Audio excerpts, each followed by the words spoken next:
Hi guys, welcome back to my channel Lush Foliage. In this video, we are going to be talking about a very beautiful and unique looking Sansevieria.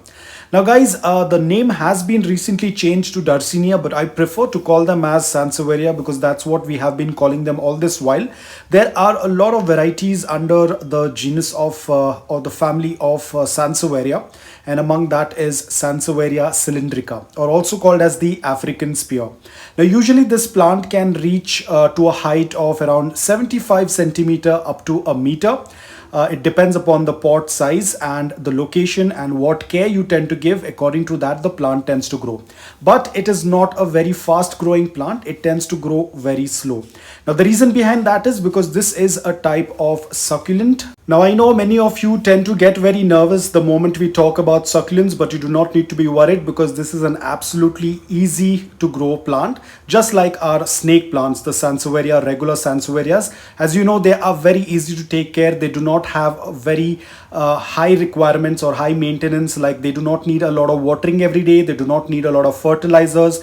Even if you're not going to water them for a couple of months as well, they can do quite well. Because there was a time wherein I had not watered my snake plant for almost 2.5 months and it was still doing quite well. In fact, it had even flowered as well. So we will talk everything in detail, starting with the soil mix. Now talking about the soil mix is going to be a little different. As you might have seen, usually I use the same type of soil mix whether for my regular foliage plants or for my flowering plants. But when it comes to Sansevierias, I tend to amend the soil a little bit. Now over here, as you can see, this is what I usually tend to use for my other plants. But when it comes to our Sansevierias, I do not use coco peat. You can use garden soil, sand and perlite. Now do not use only garden soil because it can turn out to be a little heavy for them. Full garden soil can retain a lot of moisture. It will take time for it to dry. Apart from that, it can even get compact, which can lead to root rot. So you have to ensure that there is a little bit of sand and perlite to make the soil mix loose, porous and well draining. Well draining is the key. You cannot use a pot that does not have a drain hole because they do not like to be sitting in wet soil. Excess moisture in the soil or soggy wet soil will start to cause root rot and the plant will start getting rotted. So you have to be extremely careful. So that brings us to the next point. When should we water? Now guys, watering is something that you need to be extremely careful when it comes to Sansevieria because they can easily get overwatered. The best thing what you can do is keep them underwatered. Whenever the soil is completely bone dry, you can still wait for another week or so. As I've said this earlier as well, there was a time that I have not watered my snake plant for almost 2 months and it was still doing quite well. And this one is Sansevieria Cylindrica, which means that they tend to store water, so they do not need water a lot. Now I'm going to show you how to water because this spot was not watered for a very long time. Because I got the plant, I put the plant into the soil. I do not water immediately. I wait for a couple of days, after which I go ahead and water. So basically this pot is going to be getting its first watering in this video. So before we talk about or before I show you how to water it, I'm going to show you another sign which tends to show that your plant needs water. Now this Cylindrica usually tends to have very plump leaves, and when they start getting dehydrated, they will start getting wrinkles on the leaves. This is not very often seen on our snake plants, but on the Cylindrica, it will be much more visible. You will be able to see a lot of wrinkles on the leaves. So the moment you tend to see this, it means that your plant needs water or it is thirsty. It might not be very visible over here because, you know, this plant itself has a lot of stripes and all, but I'm sure if I'm going to focus a little bit more, you will be able to see those lines on that, the vertical lines that indicates that the plant is thirsty. And yes, the plant is thirsty because I haven't watered since I have got it. It had come from another city. I had put it into the soil and have not watered it.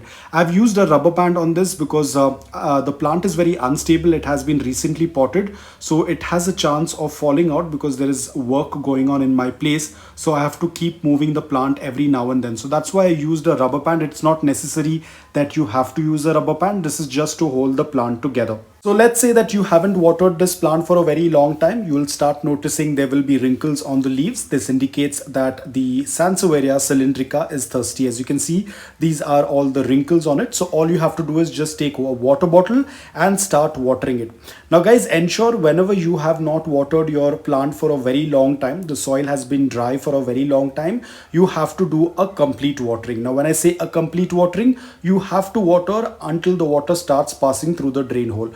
Do not just moisten the upper layer of soil. That is not going to be enough. The water will not reach to the roots, and then the plant will not be able to absorb the water, and it is still going to stay dehydrated. So you have to ensure that you do a complete watering until the water starts passing through the drain hole. Here, as you can see, the water has started to pass through the drain hole, which means that I'm completely done with the watering. Now all I have to do is completely forget this plant until I have to come back to water it once again, which again, there is no time frame. It depends from your environment. It depends upon your climate, how soon the soil tends to dry. Propagation is pretty simple. Unfortunately, I cannot do a propagation on this because this has just come in. But as and when I will be doing a propagation, I will definitely make a video on it. All you have to do is you can cut any part, just like how we tend to do a propagation for the snake plant. It is the same process. You have to cut it and let it callus, and after that you can put it into the soil. It will start to generate new pups from the base. Now guys, pest attack is not an issue. In fact, even for the snake plant, even for the cylindrica, pest attack is not much of an issue. You will never find mealybugs attacking this plant, but yes, you might have a case of scale insects. But again guys, this is not very common. It's a very rare scenario. At times they do get affected with scale insects, which can easily be got ridden off by using a Q-tip with a little bit of hand sanitizer and cleaning it off, because scale insects is very difficult to get rid of. But ideally this plant does not get affected with any pest attack. It's a very pest resilient plant. Now apart from that, light is the most important thing. This is where a lot of confusion is created.